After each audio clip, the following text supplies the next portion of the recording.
মির্জাগঞ্জ মরহুম ইয়ারউদ্দিন খলিফা রহমতুল্লাহ আলাইহির আদর্শে পরিচালিত একটি দোকান। অর্থাৎ তার আদর্শ ছিল তিনি দোকানে মালামাল রাখতেন এবং যার ইচ্ছা যেরকম প্রয়োজন সেরকম মালামাল নিয়ে টাকা রেখে যেতেন। ঠিক তার আদর্শে পরিচালিত মির্জাগঞ্জ দরবার শরীফের এখানে একটি দোকান রয়েছে। আমরা দেখব সেখানে কি কি রয়েছে।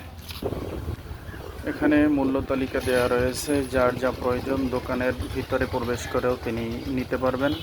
এখান থেকে প্রয়োজনীয় জিনিসপত্র নিয়ে এখানে রয়েছে চাল, এরপরে গুড় সহ যা কিছু এখানে আছে প্রত্যেকটির মূল্য তালিকা দেওয়া আছে। এখান থেকে সংগ্রহ করে এই বাক্সের মধ্যে টাকা ফেলতে হবে।